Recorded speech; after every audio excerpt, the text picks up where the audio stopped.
We will see the functions of the liver. So first is the metabolic function. तो उसमें पहला है carbohydrate. ये क्या करता है, ग्लूकोज को बनाता भी है, ग्लूकोज को तोड़ता भी है जब ग्लूकोज की ज़रूरत हो उस सेकंड। तो पहला क्या करेगा, ये ग्लाइकोनियोजेनेसिस, ग्लाइकोजन बनाएगा, लेकिन ग्लाइकोजन को स्टोर भी करेगा। फिर ज़रूरत पड़ने पर ग्लाइकोजन को तोड़ के ग्लूकोज बनाएगा, जिसको बोलते हैं ग्लाइकोजेनोलाइसिस। ग्लाइकोजन को बनाया, ग्लाइकोजेनेसिस, ग्लाइकोजन को स्टोर किया, देन ग्लाइकोजन को तोड़ दिया जब ज़रूरत पड़ी। और ये कब तोड़ता है ग्लाइकोजन को? फास्टिंग के टाइम पे, जब बॉडी ग्लूकोज यूज़ करती है। देन ग्लाइकोजन को तोड़ता है, उससे ग्लूकोज बनाता है। तो ये क्या करता है, ग्लूकोनियोजेनेसिस। ये ग्लूकोनियोजेनेसिस ग्लाइकोजन से भी कर सकता है, गैलेक्टोज एंड फ्रक्टोज से भी ये ग्लूकोनियोजेनेसिस कर सकते हैं। तो क्या क्या फंक्शंस हुए कार्बोहाइड्रेट के? ये ग्लाइकोजेनेसिस करता है, यानी ग्लाइकोजन बनाता है, ग्लाइकोजेनोलाइसिस करता है, ग्लाइकोजन को तोड़ता भी है, ग्लूकोनियोजेनेसिस करता है, ग्लूकोज फॉर्मेशन करता है फ्रॉम द गैलेक्टोज और फ्रक्टोज या फिर from the glycogen. Now what is glucose buffer action? Glucose buffer action क्या है? जो लीवर जो है वो ग्लाइकोजन को स्टोर करता है। सो ये स्टोरेज की वजह से जो अपना ब्लड है, ये अपना ब्लड है, यहाँ से ये ग्लाइकोजन को स्टोर कर लेते हैं। तो अल्टीमेटली यहाँ पे ग्लाइकोजन कम हो गया। मतलब क्या कि ये जो है वो ग्लूकोज का कॉन्सेंट्रेशन ब्लड में बनाने में हेल्प कर रहा है। जब ब्लड में ग्लूकोज ज़्यादा होगा, ग्लाइकोजन ज़्यादा होगा, तो वो उसको स्टोर कर लेगा।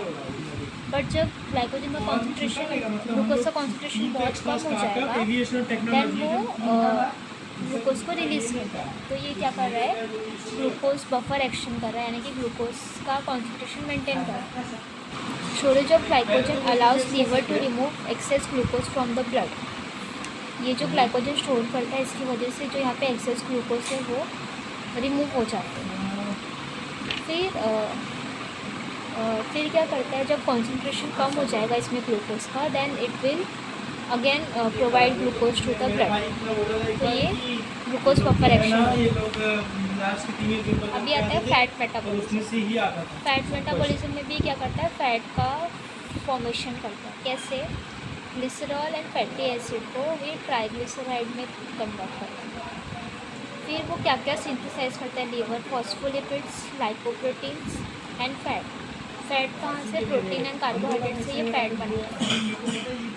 Then the main function is the oxidation of fatty acid. अभी क्या है, जो भी अपने न्यूट्रल फैट्स है बॉडी में, वो लीवर में जाके स्प्लिट होते हैं ग्लिसरॉल में, फैटी एसिड। तो ये फैटी एसिड का बीटा ऑक्सीडेशन होता है, तो ये कन्वर्ट हो जाता है एसिटाइल कोएंजाइम।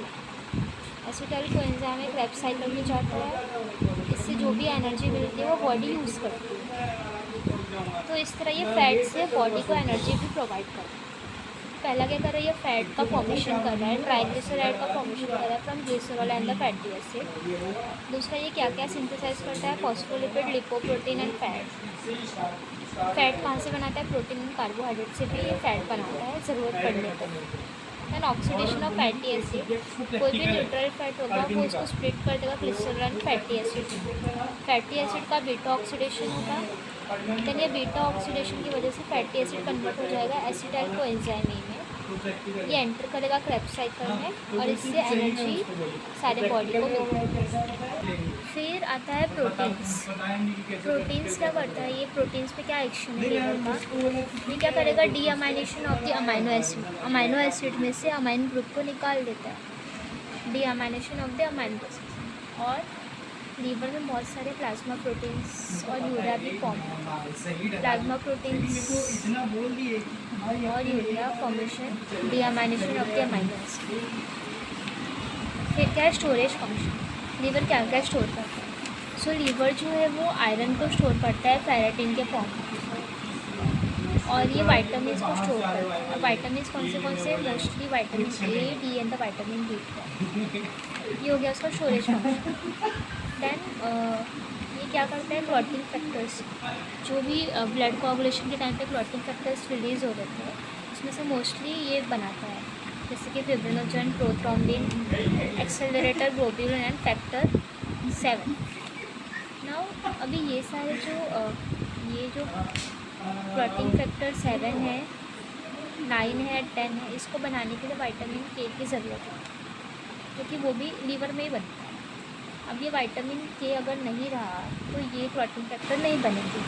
अगर ये क्लॉटिंग फैक्टर नहीं बनेंगे तो ब्लड कोआगुलेशन होगा ही नहीं। तो ये एक चीज़ याद रखना। उसके बाद excretory function, liver also performs the excretion of some drugs, hormones and cholesterol. ये सारी एक्सक्रिएशन कहाँ पे होता है, अल्टीमेटली बाइल में होता है। बाइल में ये सारे एक्सक्रिएशन होते हैं। हार्मोन्स में थायराइड और स्टेरॉयड हार्मोन, सर्टन ड्रग्स होगा जैसे कि morphine, ampicillin, erythromycin and certain bile pigments and cholesterol. हमने क्या क्या पढ़ा कि फर्स्ट जो है वो मेटाबॉलिक फंक्शन क्या है, कार्बोहाइड्रेट मेटाबॉलिज्म। ये क्या करता है, ग्लाइकोजन को स्टोर करता है, ग्लाइकोजन को स्टोर करता है, फिर ये ग्लूकोज बनाता है, ग्लूकोज बनाता है फ्रॉम गैलेक्टोज एंड ये फ्रक्टोज, एंड ये ग्लूकोनियोजेनेसिस करता है। ग्लूकोज बना रहा है तो ग्लूकोनियोजेनेसिस। तो ये हो गया कार्बोहाइड्रेट मेटाबॉलिज्म। देन हमने पढ़ा कि ग्लूकोज बफर एक्शन क्या है।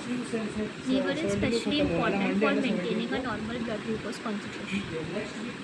लीवर जो है normal blood glucose concentration maintain करता है। कैसे, वो क्या करता है, ग्लाइकोजन स्टोर करता है, स्टोरेज ऑफ ग्लाइकोजन। इसकी वजह से जो एक्सेस ग्लूकोज है ब्लड में वो नहीं हो पाता, क्योंकि वो ग्लूकोज को ग्लाइकोजन के फॉर्म में स्टोर कर रहे हैं, and then return it to the blood. जब ब्लड को ज़रूरत पड़ती है ग्लूकोज की कि हाँ अब मेरा ग्लूकोज कम हो गया, मुझे ग्लूकोज दे दो, तो ये ग्लाइकोजन को तोड़ के ग्लूकोज दे देता है।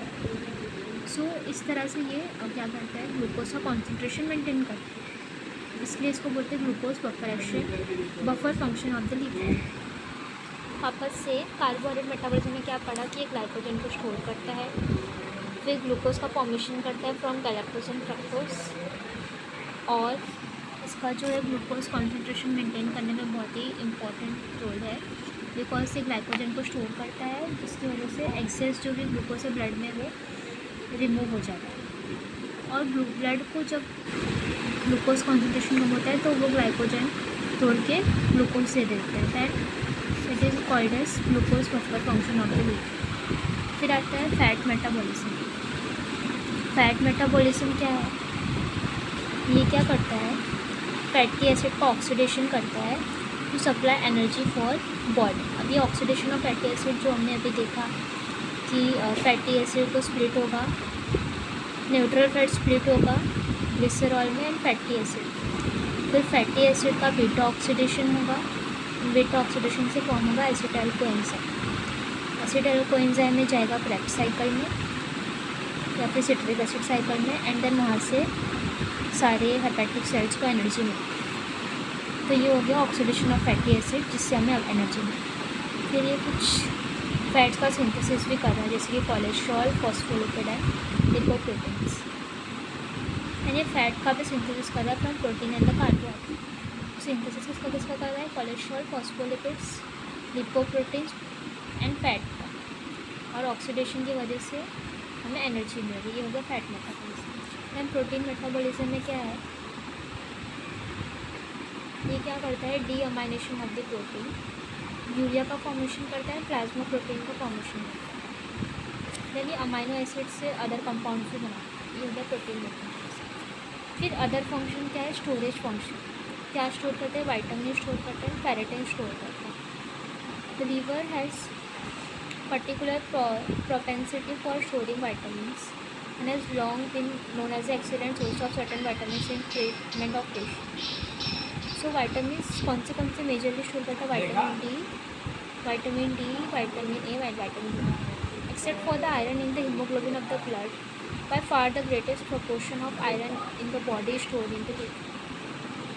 So ब्लड में जो हीमोग्लोबिन होता है उसके अलावा भी हीमोग्लोबिन होता है, उसके अंदर आयरन जो होता है, उसके अलावा भी आयरन लीवर में स्टोर होता है। अब लीवर में कौन से फॉर्म में होता है, फेरेटिन के फॉर्म में स्टोर होता है। Thus, the apophyretic system of the liver acts as a blood iron buffer as well as iron storage field. तो जैसे ये ग्लूकोज बफर की तरह काम कर रहा था, वैसे ये ब्लड आयरन बफर की तरह भी काम कर रहा है, क्योंकि ये फेरेटिन के फॉर्म में आयरन को स्टोर कर रहा है एंड देन ज़रूरत पड़ने पे ये हमें फेरेटिन प्रोवाइड कर रहा है, यानी आयरन प्रोवाइड कर रहा है। तो लीवर जो है वो एक मतलब बहुत ही इम्पॉर्टेंट ऑर्गन है, क्योंकि वो सारी चीज़ों को स्टोर भी कर रहा है और ज़रूरत पड़ने पे हमें दे भी रहा है। तो ऐसे ये और सबका कॉन्सेंट्रेशन भी मेंटेन कर रहा है। सो ये आयरन बफर की तरह भी काम करता है। Then livers form the blood substance used in coagulation के टाइम में जो भी क्लॉटिंग फैक्टर्स है उसमें से मेजरली लीवर में फॉर्म होते हैं। अभी ये substance formed in the liver that are used in coagulation process include fibrinogen, prothrombin, accelerated globulin, factor 7 and several important other factors। ये सारी चीज़ें लीवर में बनती हैं। Vitamin K is required by metabolic process of the liver for formation of several of these substances, especially prothrombin 7, factor 7, 9 and 10। ये सारी चीज़ें बनाने के लिए विटामिन के की ज़रूरत है, और विटामिन के नहीं हुआ तो इनका सबका कॉन्सेंट्रेशन कम हो जाएगा एंड इसकी वजह से ब्लड कोआगुलेशन नहीं हो पाएगा। फिर एक्सक्रीटरी फंक्शन में लिखा था ड्रग्स, हार्मोन्स और अदर सब्सटेंस रिमूव होते हैं, और मेजरली कहाँ पे जाते हैं वो बाइल में एक्सक्रिएट होते हैं। हार्मोन्स पे कौन से हार्मोन्स थे? थायराइड हार्मोन हो गया, स्टेरॉयड हार्मोन्स हो गए, कॉर्टिसोल, एल्डोस्टेरोन। फिर अगर लीवर का डैमेज होगा तो can lead to excess accumulation of one or more of, तो ये सारे हार्मोन्स जो है वो एक्सक्रिएट ही नहीं हो पाएंगे, तो ये एक्यूमुलेट हो जाएंगे लीवर में, और इसकी वजह से therefore causes over activity of the hormone, इसकी वजह से इनका ओवर एक्टिविटी और इनके सिम्टम्स दिखने लगेंगे। ये हो गया functions of the liver. In the next video we will see the bile secretion of the liver.